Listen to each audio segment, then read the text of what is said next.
because it feels better up front. I care about the finish line, not the starting post. Bjorn.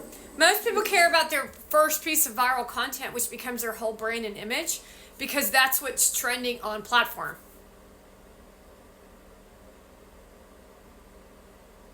And then they lose sight of who they are, and they play in the game of trending, and they turn into some whack job of incoherent personality. And long term, the human experience is the human experience, and you cannot fight against the human experience. Long term, they're going to figure out that you all were frauds and fakes all along, because they're not going to be pretty like you.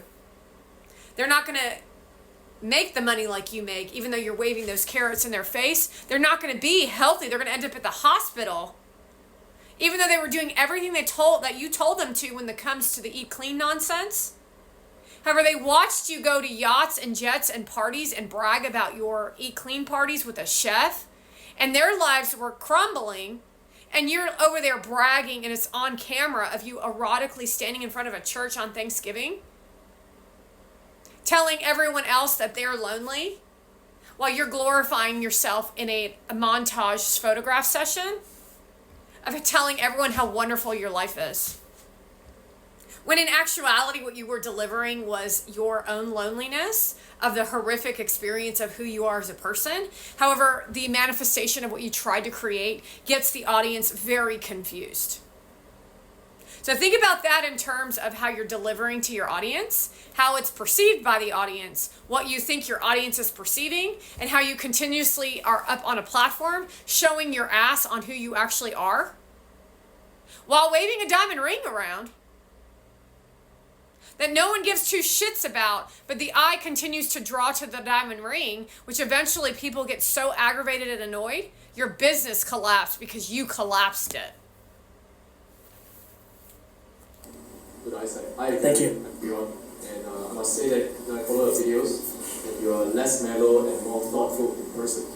I agree. Compliment after no thank you. I agree. See, when you're teaching a group of people, you have to have an attitude like this, like my attitude, because you are all so like begging dogs for something. Ooh, because you're insecure. And what these people tried to do was live in that insecurity as if it's an uplift, which is a viral piece of trend of out of control behavior. And voluminous amounts of people all doing the same thing. And then they couldn't figure out what was going on. And so they figured out how to abuse other people in a way that was under the table, but not out of radar.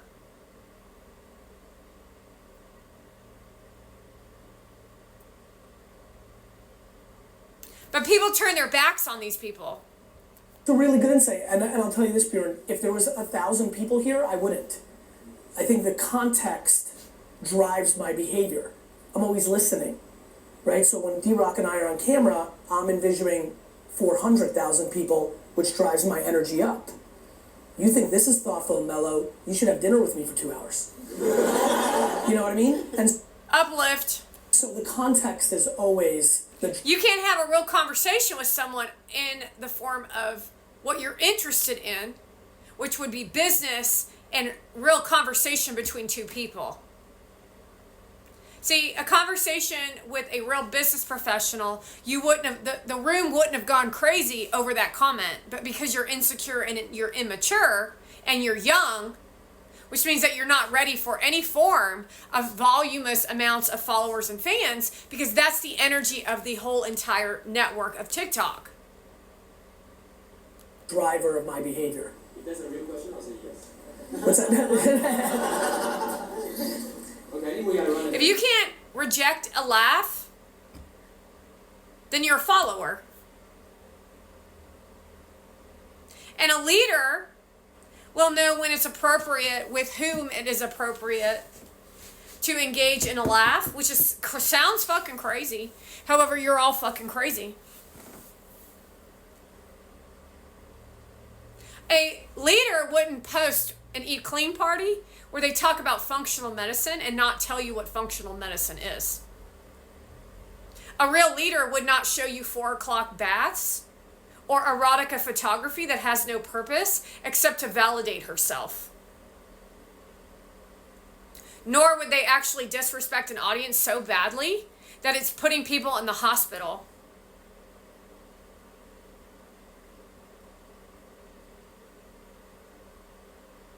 See, there's an experience in the room around this Eat Clean party now, isn't there? Because the Eat Clean party isn't about you as the audience, it's about her. See, a real entrepreneur wants to give something to an audience of education. An American who is a teacher would understand what I'm talking about. A person that's a real educator who goes to a college or a school who's teaching can wrap their head around entrepreneur to some level. It's the kids in high school that wouldn't listen to you in class, and so you had to behave in a certain way to get them to behave in class.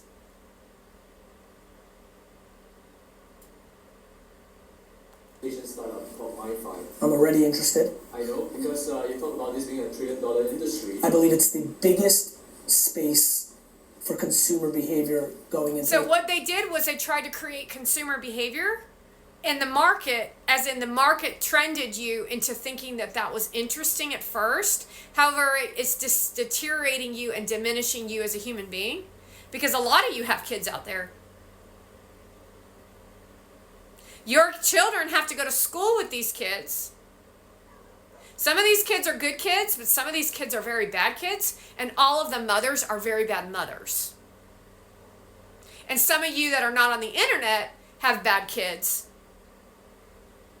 Next decade as a consumer product. So the decade ahead of us is the results of the behavior in our current way of living, which will be bouncing off of what influencers have done to our children.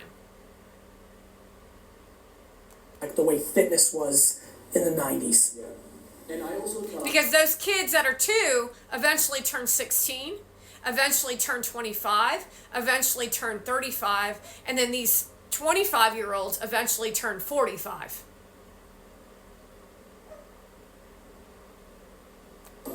Found this video that you mentioned a year ago, where you had this switch, where you talked about, you were not so hot on meditation about a year ago. There was something. Me doing meditation. Yes, you do it. And I'm still not. Yes. I did it once on a podcast for fun, but I've never done it since. Right. So I'm really curious, which brings me to my question. As a non-meditator, Yes. what makes you excited about this space? And what are some key trends based on that you think will work? So I don't think the person that observes things has to be a user of those things or look like the person that, If that's the case, then you're just a person with an opinion. And then you shouldn't be referencing to the thing for someone else to grow in business. Because then you dilute the subject matter. Specifically speaking to yoga and meditation. some of the greatest coaches in athletics never played the game. So it's about the ability to synthesize the psychology. Why am I so excited about it? Because the brain is the operating system of the human being. That has everything to do with where we're at in society as the external viewing of what Mona Van does associated to meditation. She deteriorates meditation and dilutes meditation because she doesn't have anything else to educate on. And there's really not a whole lot to meditation aside from sitting there and you don't use music. But see, she can't tolerate life without having a lot of nonsense happening in her world because she's fucking insane. And we haven't even begun to explore it because Oh, we've explored it. we've lived in such an environment of prosperity in the world that we are now into second and third generation wealth in a lot of places, which means we have anxiety about dumb shit. Which leads So she has anxiety about dumb shit, like commenting in the comment section about how her smoothie recipe was somebody else's smoothie. and then she posts about the smoothie